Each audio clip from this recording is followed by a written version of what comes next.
Avec cette vidéo, on se propose de réaliser la synthèse d'une espèce chimique artificielle, le savon. Cette transformation chimique porte également le nom de saponification. Pour cela, nous allons avoir besoin d'un réactif, l'huile d'olive, d'un volume de 30 ml.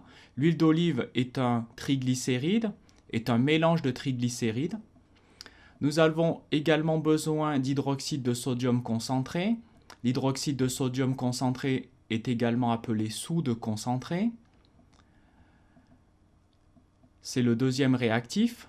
Nous allons également avoir besoin d'éthanol d'un volume de 60 ml. L'éthanol joue ici le rôle de solvant et permettra de rendre homogène le mélange huile d'olive, hydroxyde de sodium concentré.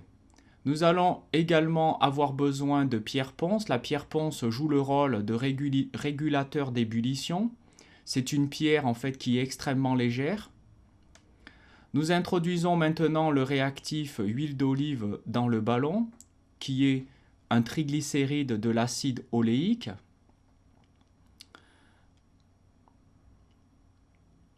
Ensuite, nous introduisons le deuxième réactif, qui est l'hydroxyde de sodium concentré.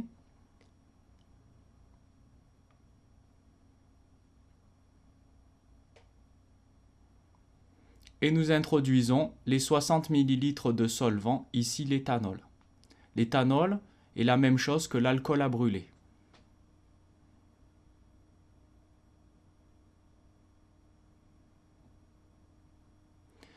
Vous voyez ici l'aspect du mélange réactionnel. Nous allons maintenant introduire ce ballon dans un chauffe-ballon et réaliser la première étape qui est le chauffage à reflux. Donc pour cela, nous allons avoir besoin d'un chauffe-ballon, ensuite d'un support élévateur. L'intérêt du support élévateur est de pouvoir baisser ou monter le chauffe-ballon, c'est-à-dire pouvoir rapidement enlever le dispositif de chauffage. Nous allons visser le ballon sous le dispositif de refroidissement. Ici, c'est un réfrigérant à boule. Pourquoi à boule? Car la surface offerte au refroidissement est beaucoup plus importante. Alors on ouvre le robinet et on remarque que l'entrée d'eau se fait par le bas, ce qui est tout à fait normal, car de cette manière, on peut bien refroidir le gaz contenu dans les boules. On remarque que le réfrigérant joue bien son rôle, c'est-à-dire qu'il condense les vapeurs du mélange réactionnel, ce qui permet d'éviter les pertes du mélange réactionnel. C'est l'intérêt du montage à reflux. On remarque également que le mélange réactionnel est en ébullition. On laisse réagir comme ça une vingtaine de minutes. Alors il est important de chauffer pour réaliser cette transformation chimique, car sans chauffage, elle ne pourrait pas avoir lieu, elle est trop lente. Mais pour éviter de perdre de la matière, on utilise le montage à reflux ou le chauffage à reflux. Vous voyez maintenant que je descends avec le support élévateur le dispositif de chauffage. On laisse toujours fonctionner le réfrigérant et là on va s'approcher et regarder de manière, vous constatez que la pierre ponce joue son rôle de régulateur d'ébullition. La pierre ponce est une pierre volcanique extrêmement légère, composée de microbules d'air, c'est pour ça qu'elle est si légère. Nous allons maintenant transvaser le ballon dans un verre à pied pour faire ce que l'on appelle la deuxième étape, c'est-à-dire l'étape de relargage. Alors ici je me suis un peu trompé, théoriquement j'aurais dû introduire la solution de chlorure de sodium saturé d'abord, mais bon, vous allez voir, cela n'a aucune incidence. Donc on introduit le mélange réactionnel au bout d'une vingtaine de minutes dans le verre à pied. Bien sûr, il faut le laisser refroidir, sinon on risque de casser le verre à pied. Donc cette étape s'appelle le relargage. Le flacon juste à côté est une solution de chlorure de sodium saturé. Donc, ce chlorure de sodium saturé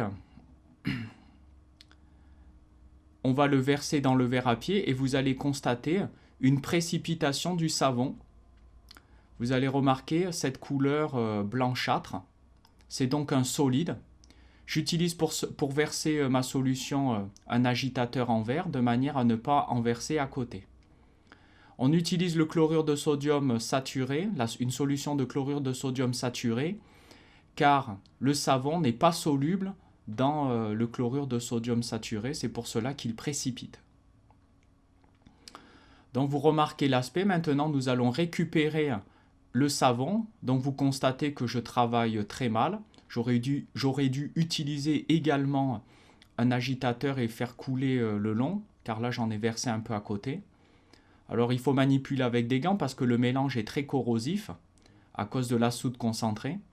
Vous remarquez que cette couleur jaune est caractéristique du savon à l'huile d'olive, jaune-vert. Donc cette étape s'appelle la filtration. Donc nous allons laisser filtrer. Donc ce qui nous intéresse, ce n'est pas le filtrat ici, c'est ce qui se trouve dans le filtre. Donc vous voyez, c'est le savon solide. On aurait pu utiliser un autre type de filtration, une filtration avec un filtre Büchner, c'est-à-dire avec un dispositif d'aspiration pour aller plus rapidement. Alors vous constatez à gauche que vous avez de l'huile, un savon fait à l'huile d'arachide, donc vous constatez que la couleur est beaucoup plus claire. Et là à gauche vous avez le savon type savon de Marseille fait à l'huile d'olive. Bien évidemment, ce savon n'est pas utilisé tel quel, mais il doit avoir un autre traitement qu'on ne fera pas ici. Il doit être lavé avec une solution de pH, on va dire neutre, de manière à neutraliser l'excès de base. Donc maintenant, on va vous montrer qu'on a bien fabriqué un savon. On met un échantillon, un petit morceau de savon dans un tube à essai et on va vous montrer en ajoutant de l'eau distillée et en agitant qu'il y a une formation de mousse.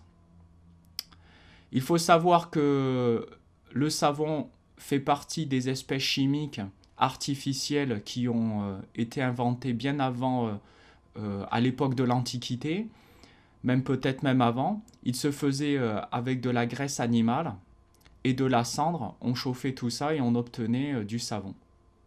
Voilà, donc vous constatez ici la mousse du savon.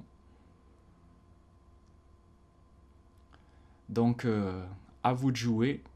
La théorie qu'il y a derrière est aussi très intéressante.